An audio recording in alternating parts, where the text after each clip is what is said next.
Okay, welcome everyone to our Wednesday Dharma book club. I'm very happy to be here and thank you everyone for joining. We'll start out with a short meditation together, just a little bit of guidance and doing our independent practice together, settling into the space. So we can get into our meditation posture, the position of the body that we wish to be in as we practice.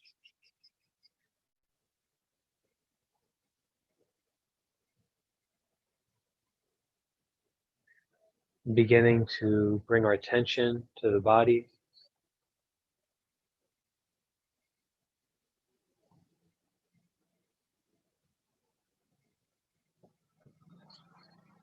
To the breath coming in.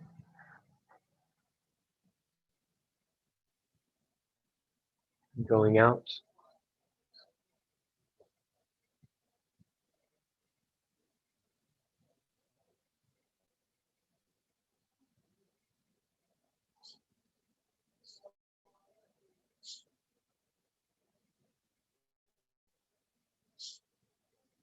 Settling into our body and our minds at this moment.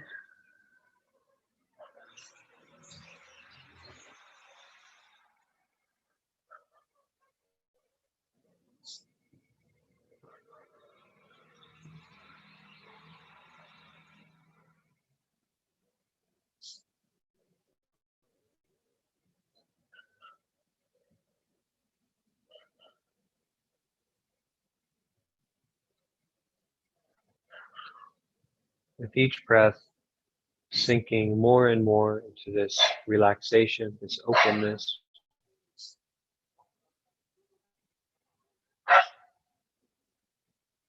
But also being mindful to be attentive and aware.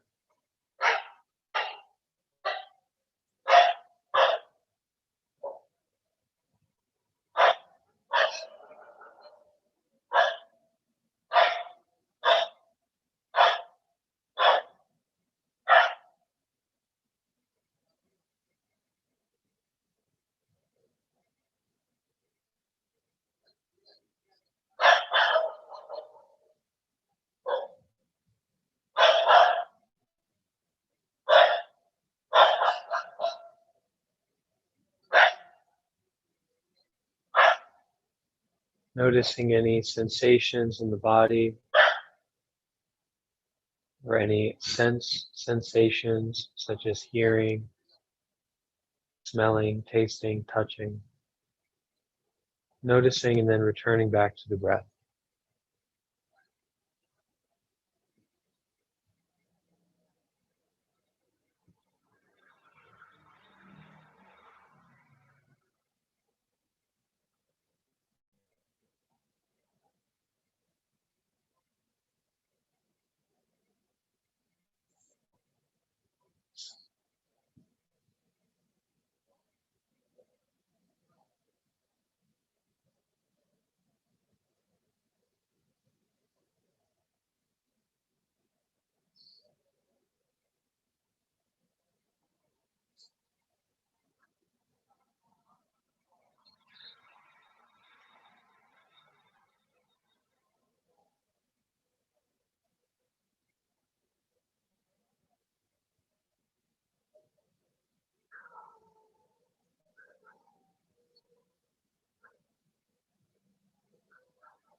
Okay.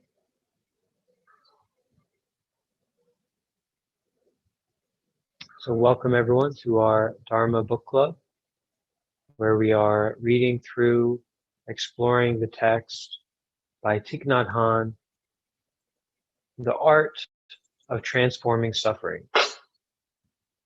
No Mud, No Lotus, the art of transforming suffering. I'm a little bit tired this evening, so please bear with me if I seem tired.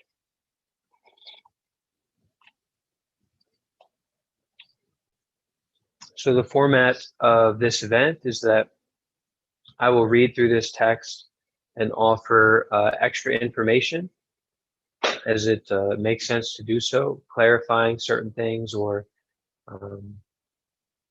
speaking from my experience about it.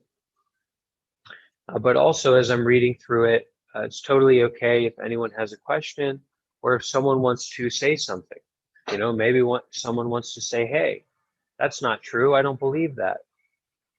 Great. Okay. So the process of that is just to raise the hand in the Zoom call, in the Zoom meeting, and then you can have the floor. You know, and it can just be, hey, I'd like to say something.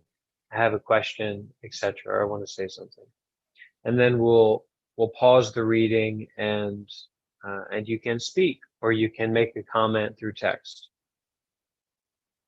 And also people watching on YouTube, if there happens to be anyone who's doing that, you can also leave a comment in the live chat to ask a question or to say something, and maybe we'll cover that in the reading.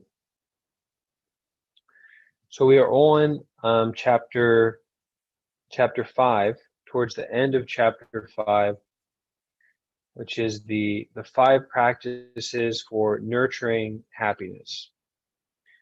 And we're on the 4th practice, which is concentration.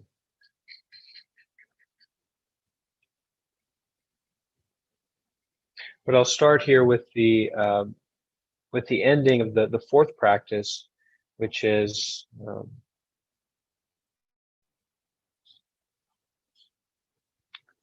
a long one, this practice, mindfulness-based joy.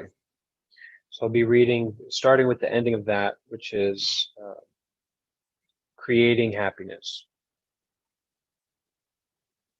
Okay, so let's get started. We know how to nourish happiness with mindfulness. We get in touch with the wonderful elements of life in us and around us. We don't need to run around. We don't have to go looking into the future. The conditions are already there. With mindfulness, we can discover the fact that the conditions of happiness we already have are sufficient. Really much more than sufficient. And happiness is possible right now. When you walk, it can be a celebration. When you breathe with awareness, it's to celebrate.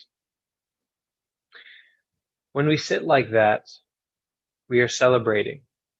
We are celebrating life. Just as we may have many small sorrows that mindfulness can help us release, we also have a multitude of small moments of happiness that we can savor and extend. Whether you drink a cup of tea or take a walk or just sit down and look, you can create happiness during that time. People complain that they don't have any happiness in life.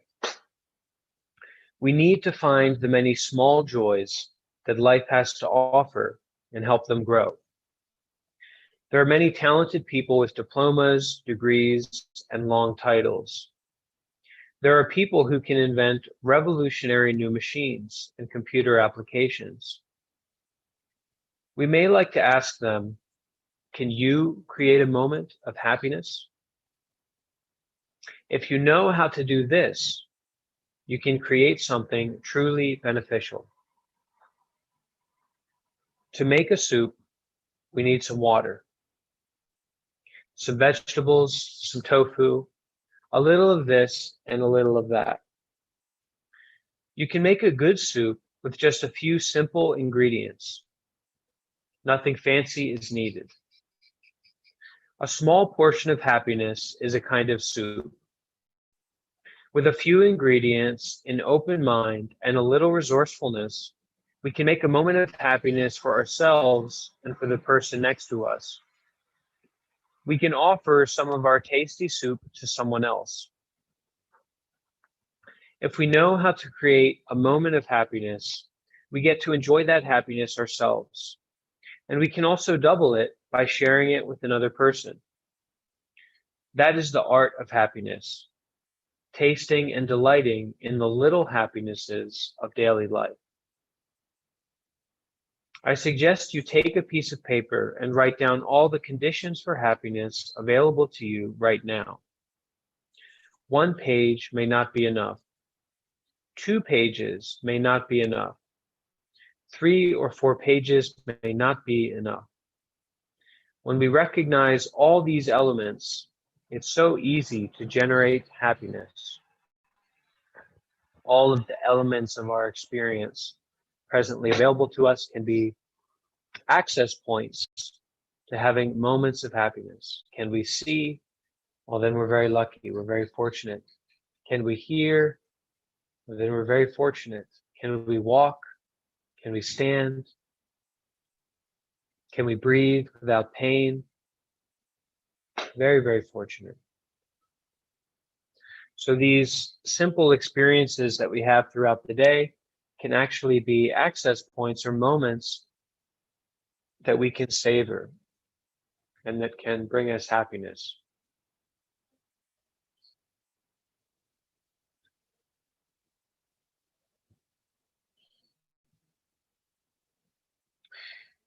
Now on to the 4th practice of the 5 practices of nurturing happiness. The 4th practice, concentration. Concentration is born from mindfulness. Concentration has the power to break through, to burn away the afflictions that make you suffer, and to allow joy and happiness to come in. To stay in the present moment takes concentration. Worries and anxiety about the future are always there, ready to take us away. We can see them, acknowledge them, and use our concentration to return to the present moment. When we have concentration, we have a lot of energy. We won't get carried away by visions of the past sufferings or fears about the future. We dwell stably in the present moment so we can get in touch with the wonders of life and generate joy and happiness. Concentration is always concentration on something. If you focus on your breathing in a relaxed way, you are already cultivating an inner strength. When you come back to feel your breath, concentrate on your mind, breathing with all your heart and mind. Concentration is always concentration on something. If you focus on your breathing in a relaxed way, you are already cultivating an inner strength. When you come back to feel your breath, concentrate on your breathing with all your heart and mind. Concentration is not hard labor. You don't have to strain yourself or make a huge effort. Happiness arises lightly and easily.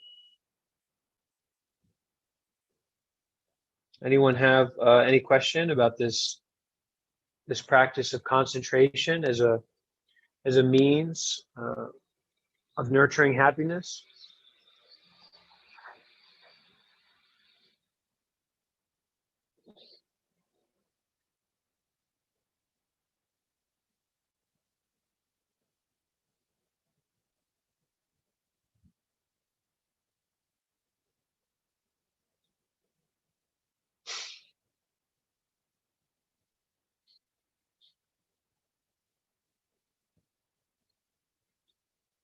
Okay, so continuing on with the 5th practice, the final part of this chapter, insight.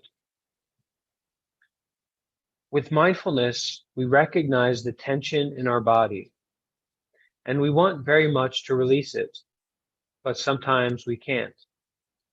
What we need is some insight. Insight is seeing what is there. It is the clarity that can liberate us from afflictions such as jealousy or anger and allow true happiness to come. Every one of us has insight, though we don't always make use of it to increase our happiness.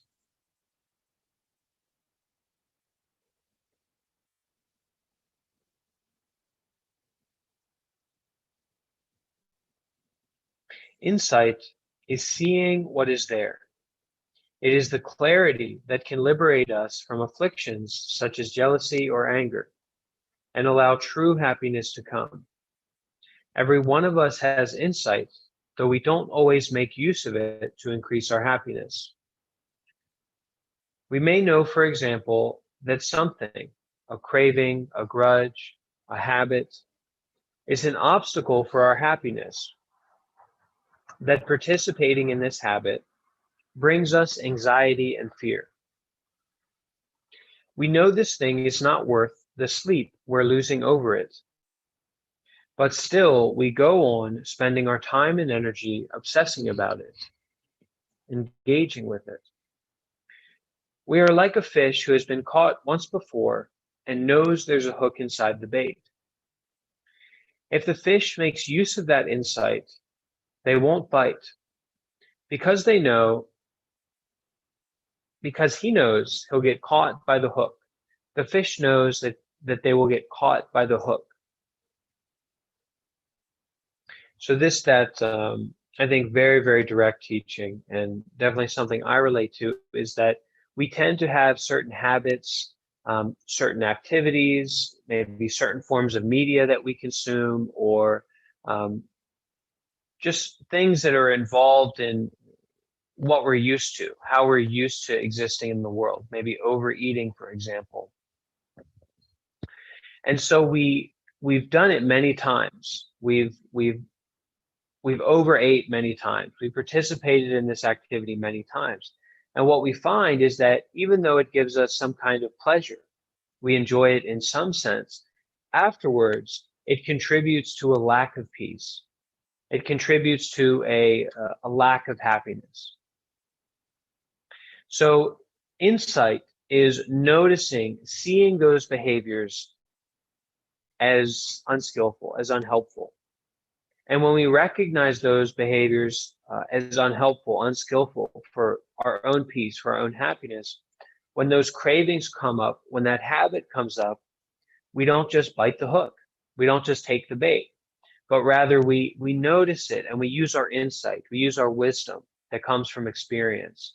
And sometimes we have to take the bait many, many, many times to gain more insight into not taking the bait, not getting carried away by that hook and pulled into suffering.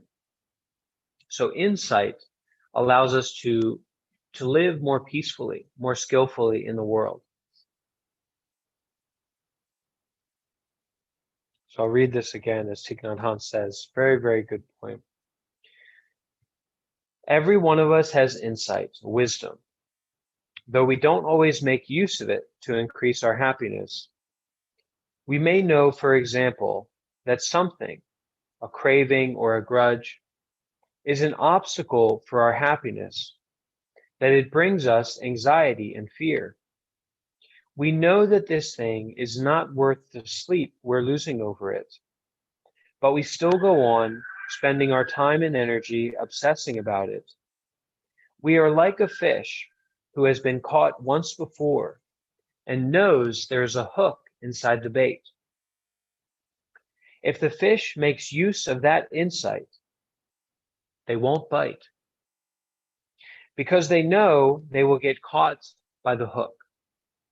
And over hours, days, weeks, months, avoiding that hook, we're going to learn to swim. We're going to have more happiness in our lives. So notice the bait when it comes up and know that there is a hook behind it in those unskillful activities, those things that may be somewhat pleasurable, but bring about suffering actually in our lives.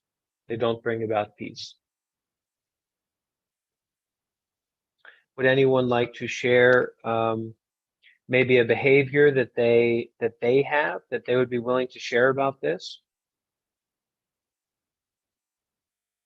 Something that comes to mind for anyone? Some bait and hook that you're familiar with?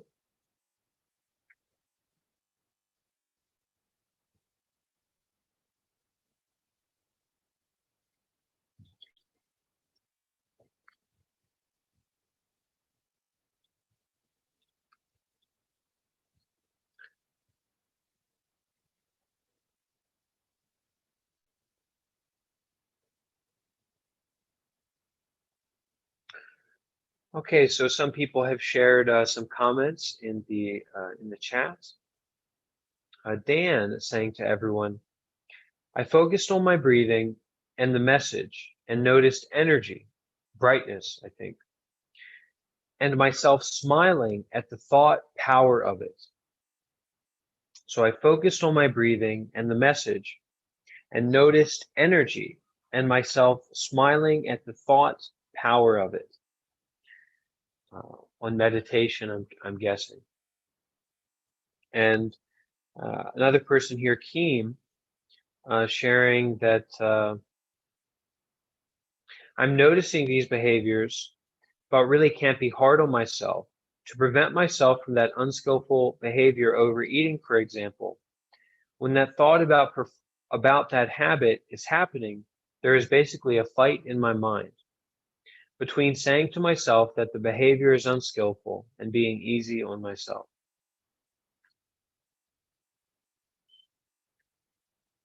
We can say in some sense that the most easy on yourself that you can be is to, over time, as you're able to, avoid that unskillful behavior if you know that it's skillful.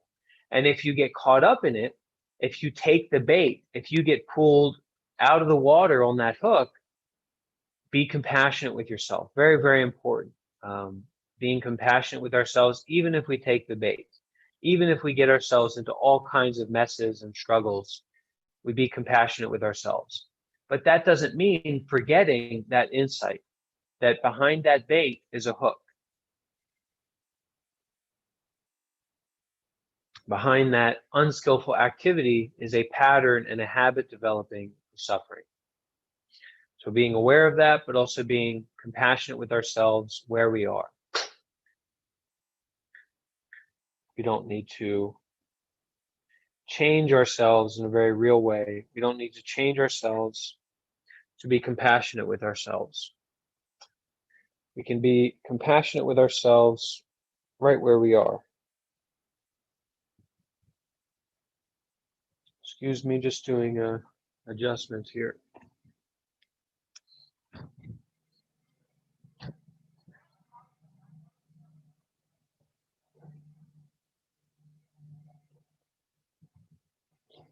See, being a monk is not all fun and games. The robe can be difficult. Plum Blossom sharing. Plum is sharing. My bait is when someone ambushes me with, why is your English so good? Where did you learn your English? I get very angry, which is unskillful, and I don't want to just react angrily because it'll be unfair to myself. And Atlas raising their hand. Atlas, go ahead if you want to use your microphone. Yeah, can you hear me clearly? Yes, can hear you. I'm listening. Well, you kind of stole it away right about the point I put the hand in, but yeah, it was about the fact that sometimes these things can, sort of get interwoven and wrap around with each other. Like, for example, you might realize, oh, I need to like start waking up early because it feels good or whatever. And then you're a little bit late. And now because you're late, this other habit of the inner critic comes in and it's like, oh, I feel bad because I'm late. And that'll make me feel bad. And I'll make myself feel worse. And I'll sleep even later because of that.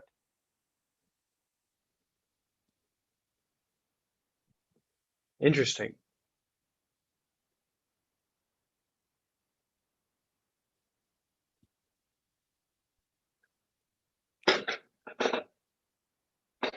Anyone else want to share something?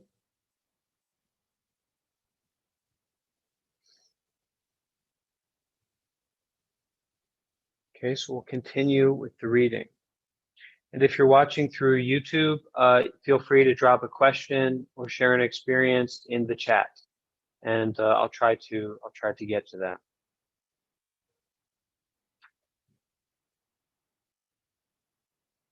And it's not a perfect, we don't become a perfect fish. It's not about becoming a perfect fish. It's about using our insight when we can, when we're able to. Noticing sometimes we're just a fish. We're just swimming in the water. So when we see that bait, we just take it, and then we find that we've been carried away on a hook. So being easy on ourselves and using the insight when we can. Not to become perfect, but when we can use the insight, when we have that opportunity, using it and seeing how that affects our lives.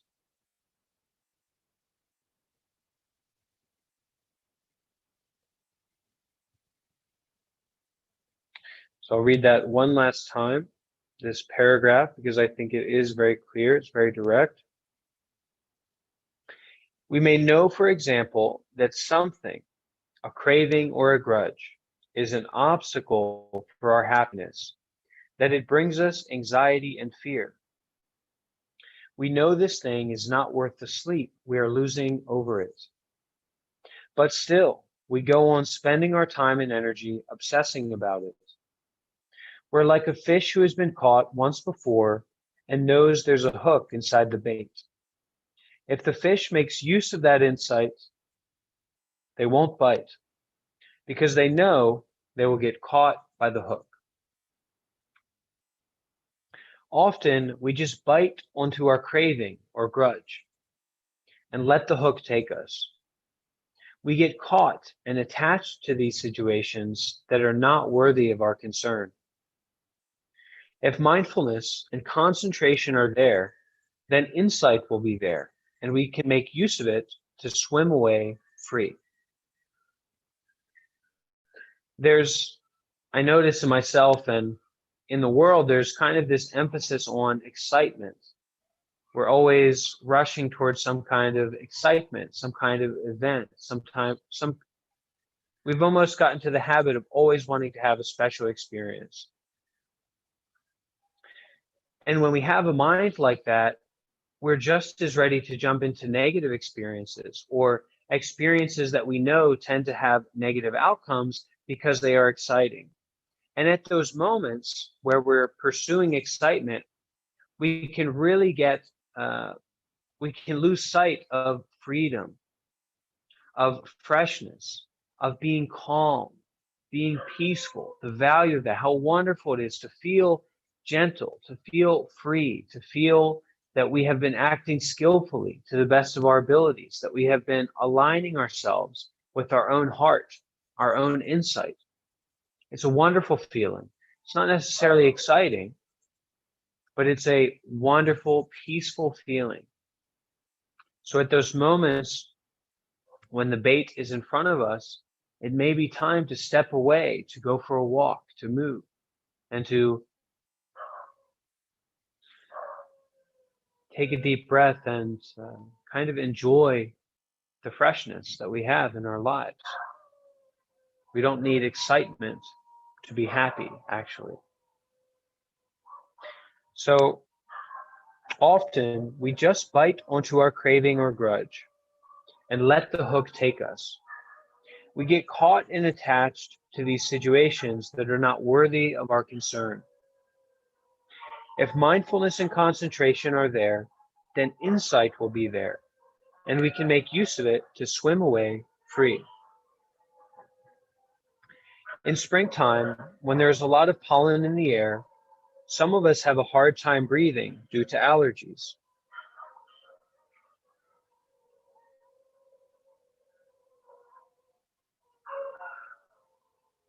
Even when we aren't trying to run 5 miles and we just want to sit or lie down, we can't breathe very well. So in wintertime, when there is no pollen, instead of complaining about the cold, We can remember how in April or May, we couldn't go out at all.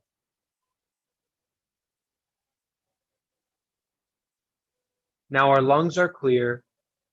We can take a brisk walk outside and we can breathe very well. We consciously call up our experience of the past to help ourselves treasure the good things we are having right now. So this is a direct technique of using our insight and tapping into insight. When that bait is in front of us, we can remember the situation that would come up, the pollen that would come up from an activity like that, from that habit, causes all kinds of pollen, and then we can't even go outside, let alone go for a 5-mile run, which sometimes 5-mile runs just are put onto our plate. So being in this prepared, gentle, fresh, and free state is extremely, extremely valuable in the world to ourselves and to other people. So at those moments when the bait is in front of us and we feel this lack of excitement, and this bait is the only clear way to have an exciting experience, we can remember the past results of that. And then we can literally, in some cases, get up and go for a walk and appreciate our freedom and our freshness.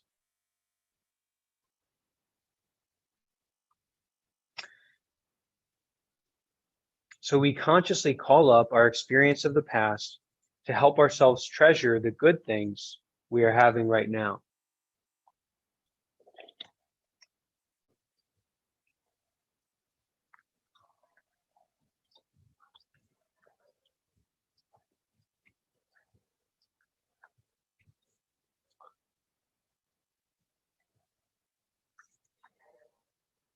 We have some comments here in the chat from our participants. This is a live event. This is a community-driven event.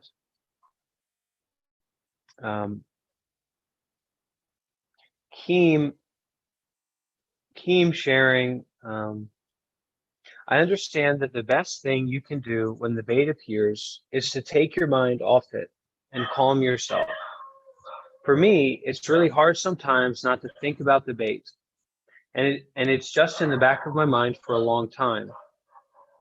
Unfortunately, sometimes I feel like the only way to take my mind off it is to just take it and forget about it. There is a quote, not sure who it's from, but a very well-known quote that says, the definition of instability, or I think they use the word insanity, but the definition of confusion is doing the same thing over and over and again and expecting a different result. So what kind of result do we want to have in our lives? What are we interested in? Are we interested in where that hook takes us? Are we interested in something else? And if we're interested in something else, cultivating peace or whatever it may be for you, seeing that bait and seeing that hook as something that is not going to bring about that result, recognizing that, and slowly working within that that insight that you have, that wisdom that you have.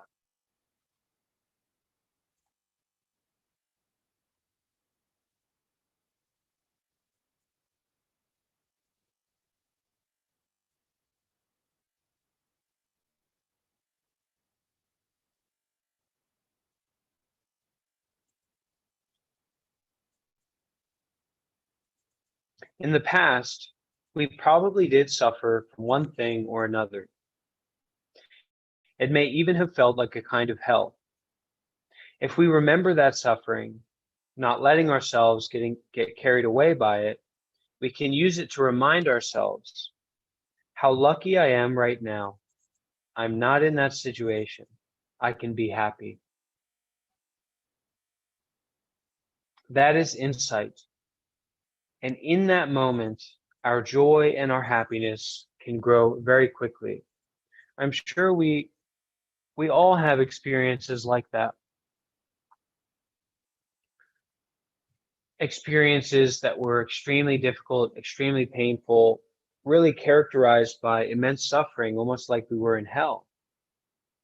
And we can actually, if we're able to remember them in a way that doesn't harm us, doesn't really make us fold or be in deep, deep suffering, doesn't send us back there, we can actually utilize that to appreciate our lives that are happening right now at this moment. And it's a pretty profound idea. It's a pretty profound idea. One of the members here sharing that I just recalled my kind of hell memories, and now I just feel terrible.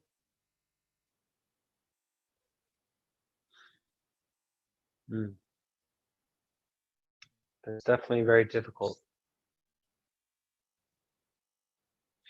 So if we remember that suffering, not letting ourselves get carried away by it, but for some of us, maybe that's not possible at this point. When we remember those sufferings, we do get carried away by it. But if we can remember it without letting ourselves get carried away by it, we can use it to remind ourselves how lucky I am right now. I'm not in that situation. With the breath and with the body, how lucky I am right now. I am not in that situation. I can be happy. That is insight. And in that moment, our joy and our happiness can grow very quickly.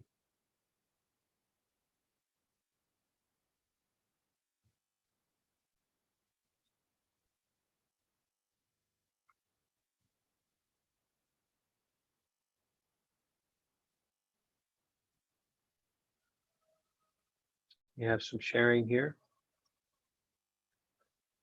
Mel sharing. I can relate to having those kinds of experiences. I have a lot of things that happened to me in the past that I still haven't fully gotten over, but they do become easier. I'm sorry you're feeling that way.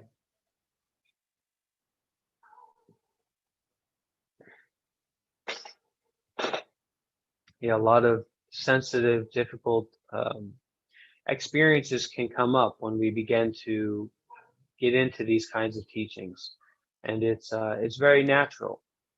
So totally knowing that we aren't in that situation, that there's nothing wrong with us, and that peace is possible. We can be happy now. We're not in that situation. But of course, sometimes we suffer, and it's very difficult. So we'll read just a few paragraphs from this next chapter, and then we'll do a short meditation together.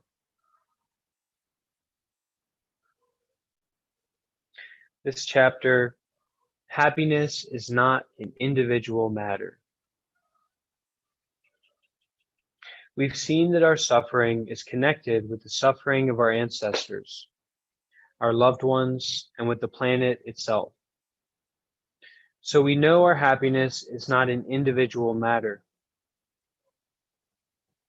If we're able to breathe happily, we can invite our ancestors to enjoy breathing in with our lungs. If we are able to enjoy walking, we can invite our ancestors to walk with our feet. When a young person tells his parents, "This is my body, this is my life, I can do what I want with it," he is only partly right. He doesn't see that he is the continuation of his parents and of his ancestors before that. This body is not yours alone. It is also the body of your ancestors. So you are not strictly an individual. You are partly collective. There are many people who have enormous suffering, overwhelming suffering, and they don't know how to end this suffering. For many people, this suffering starts at a very young age. So why don't schools teach us how to manage suffering? If your suffering is so great, you can't concentrate, you can't study, and you can't focus. The suffering of each of us affects others. The more we can teach each other about the art of suffering well, the less suffering there will be in the world overall, and the more happiness. So, a very fundamental teaching in Buddhism, the first noble truth, is that there is suffering. And actually, when I first got started on my path and began attending intensive meditation retreats 7 years ago, one of the things that a teacher told me when I was talking about I was just suffering so incredibly, I was so overwhelmed with my suffering, told me that when you are going through that in your meditation, you can say, this is the suffering. This is suffering. Recognizing that this is the suffering that the Buddha was talking about. This is what the Buddhist teachings are about, the first noble truth. There is suffering. So being able to notice, to be aware of that suffering, that's how we can really learn to suffer well, because there is suffering. So learning to suffer well, the art of suffering well, sharing that with each other, the less suffering there will be in ourselves and in the world overall, and the more happiness there will be as well.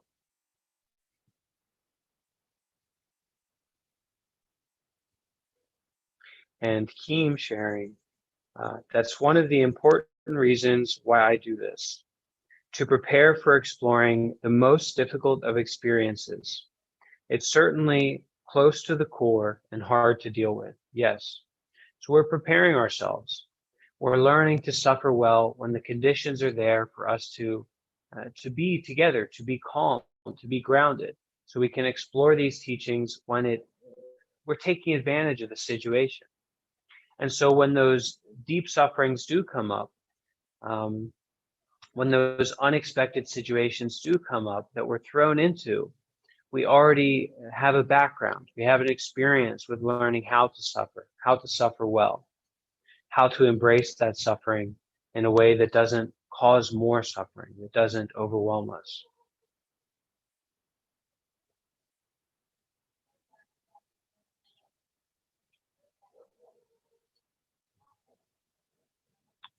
And finally, borrowing mindfulness. There are times when a case of suffering is so great, it needs recognition from more than just one person. We all need help sometimes when suffering threatens to overwhelm us.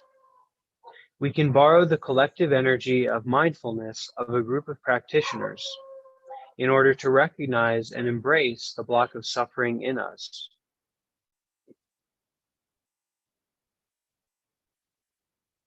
When suffering has become a seemingly impenetrable obstacle, we can learn how to draw on the support of others. If we can take the time to sit together and allow the collective energy of mindfulness to recognize and embrace our pain, we become a drop of water flowing in the river of awakened energy, and we feel much better. We may not have to do or even say anything. We just allow our pain to be embraced by the collective energy of mindfulness.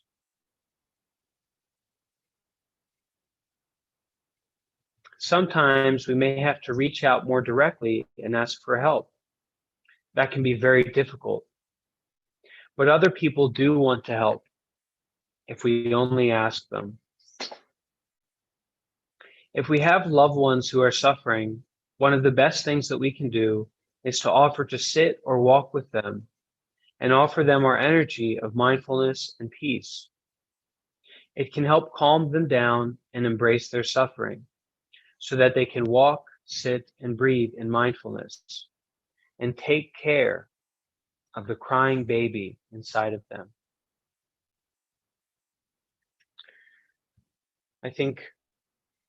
I know that I have a crying baby inside of me. I don't know about everyone else here who's joining, but I do. And the practice of meditation is learning to take care of that baby, learning to raise it learning to support it in ways that are compassionate, gentle, loving, and kind, but also wise and insightful.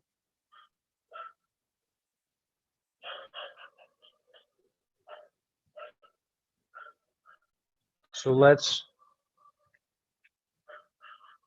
finish up our session together with a bit of group meditation.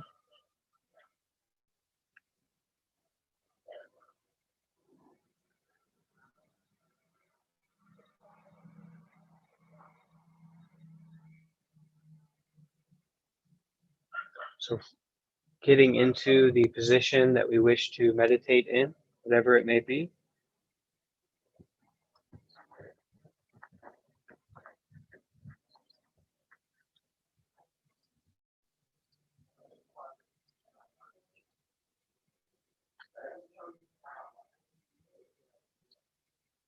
Beginning to give our attention and our mindfulness to the breath.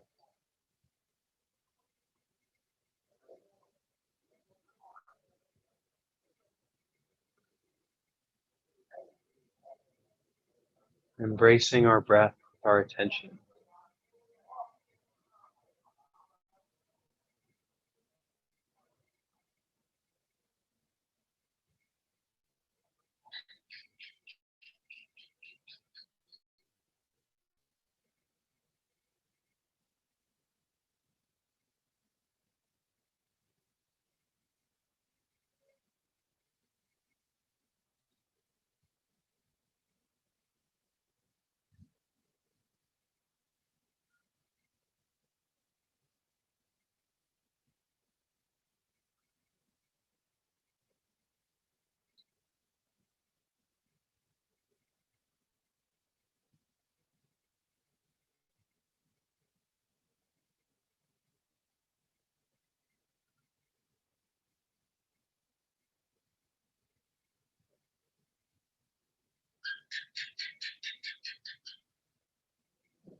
Breath by breath, embracing ourselves.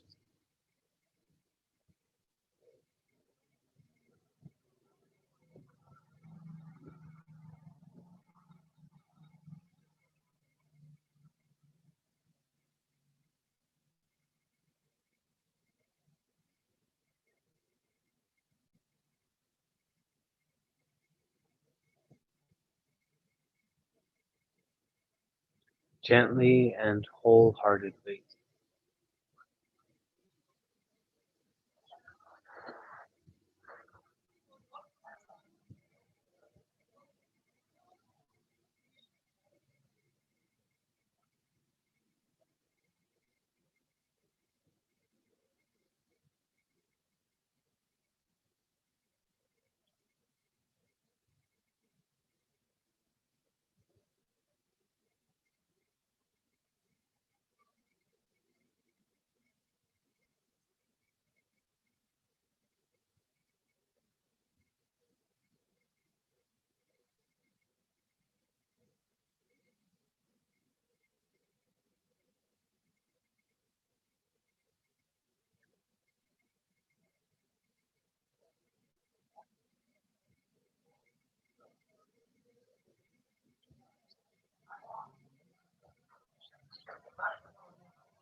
Setting an intention in our heart to notice those hooks, that bait,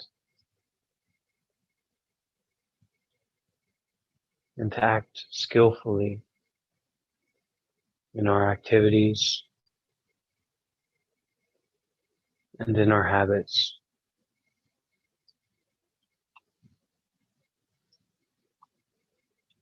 Recognizing that if we are able to avoid unskillful activities that bring about anxiety or stress,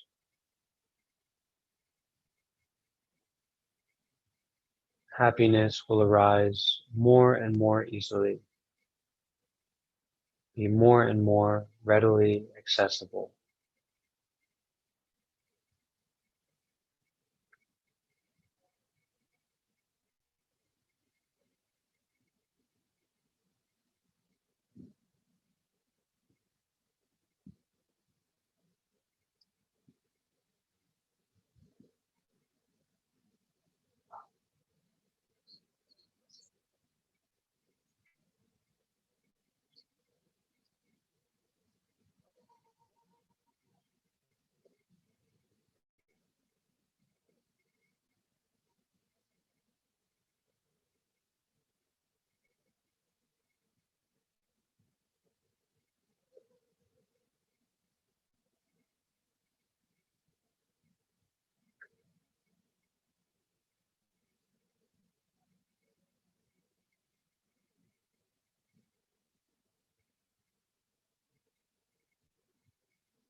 we'll end our session together with just a short bit of chanting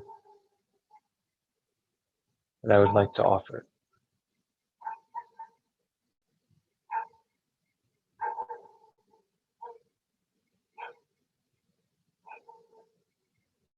Sadhu.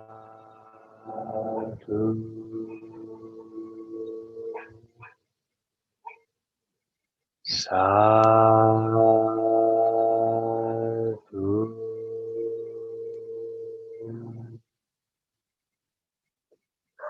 Sadhu.